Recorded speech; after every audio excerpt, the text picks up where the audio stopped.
unexpected. You try to do pujas sometimes for the weather? Yeah.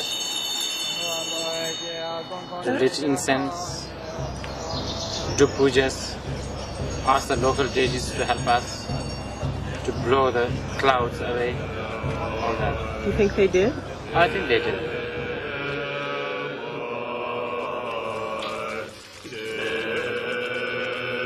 Melanite, shall we say, discussed in depth on a transatlantic phone call once that it's time to stop treating Rinpoche as a Rinpoche and treat him as director, i.e. if he was screwing up, we had to tell him and no uncertain terms. Yeah. That was advice actually that Jeremy Thomas made, producer of Little Buddha, who Rinpoche's worked for before. He said that you guys have really got to treat him less like a teacher because we might not be prepared to sort of speak our mind if we're a critical mind, and treat him as a director on a movie. But actually the combination of being a student or a friend and him being the director, actually he's able to get a lot more out of us. We're willing to give a lot more. It's He's got the perfect crew. 2, 4, 5.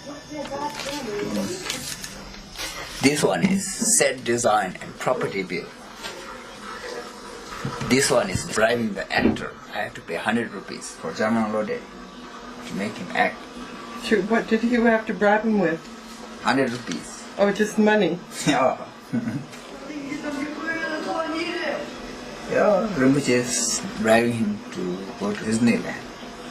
I gave him 100 rupees every time he acts good.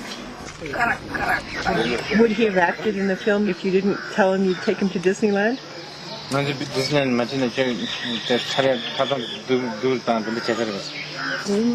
that he wanted.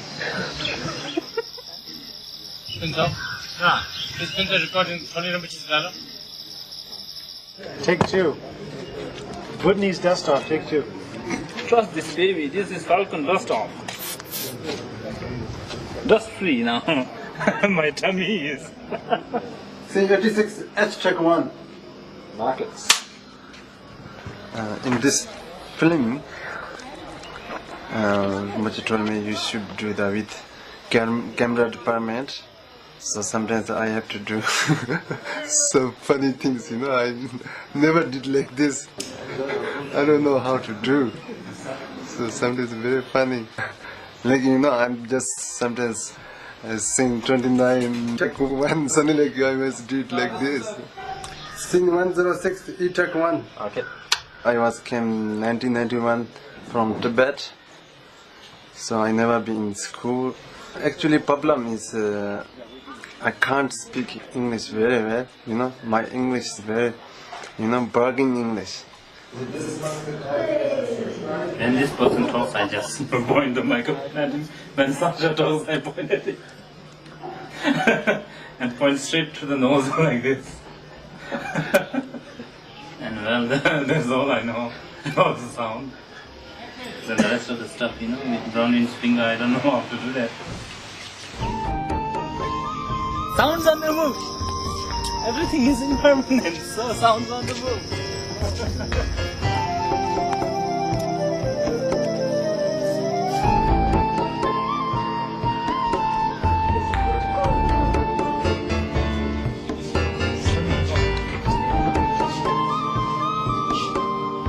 Do you think it was strange because when you're in beer, you're especially in the traditional role more, sitting on the throne. Do you think it was strange for the monks to see you acting differently? Definitely. I mean, as Rinpoche said, usually, they have sent like invitations and, processions to invite me just to visit the monastery there for a cup of tea or something. But this time I went to everywhere, literally like kitchens, everywhere. In every room I have put my nose.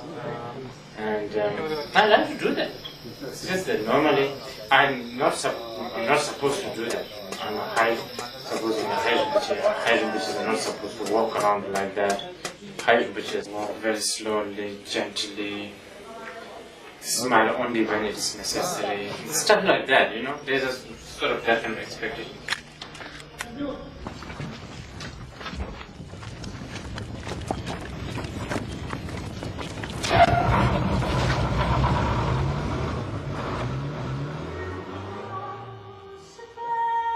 know, I have always been a lover of film. You know, I watch film a lot, but I never had a sort of this idea of making a film until, because I thought it's almost impossible. But when I went to London, I saw Satyajit Ray, his first film, Apu trilogy. And there I got really encouraged because his story is so simple. His simplicity, straightforwardness, and also when I read about how he made that film, I thought maybe it is possible. I was studying in London to finish my MA. London being such a cosmopolitan place, I mean, I would love going to opera and listen to the opera, that's good. But film is something that you can also do, I feel. I watched so many films. I hardly do my thesis or homework. I actually let other people do this. Comparative religion and psychology and all that. But around that time, Bertolucci was just beginning to launch this big project of making Little Buddha. And somehow, I found him and he found me in London. He was very interested in including me to give him some advice on philosophical aspect of life of the Buddha. And when I mentioned this to some of my friends, they said, "What are you doing here? You have the opportunity to work with Bertolucci himself. I mean, throw everything and go." So what happened? My MA blew. Your what? MA, Master of Arts, you know, that's blown up. And I didn't do this good. Actually, there was only like few months left before I finished my MA. And I was doing quite well. But then, you know, for film, what is this MA for? I threw up all of this, so I worked with him. And then I keep on watching a lot of films. Like Ozu's films especially. I'm a big fan of Ozu and Satyajit Ray, and I watched these films again and again and again. So I must say my film school is actually in the theaters, cinemas. I have learned a lot.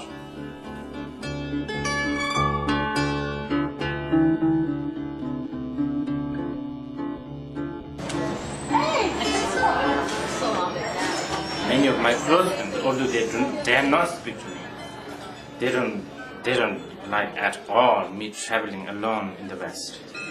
In London I stayed alone.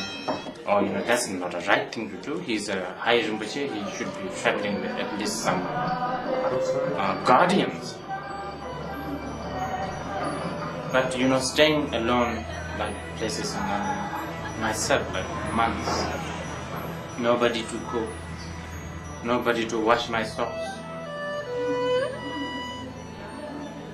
How do you feel when you are alone, you know? There's a loneliness, there's boredom. I think not many Rinpoches understand this.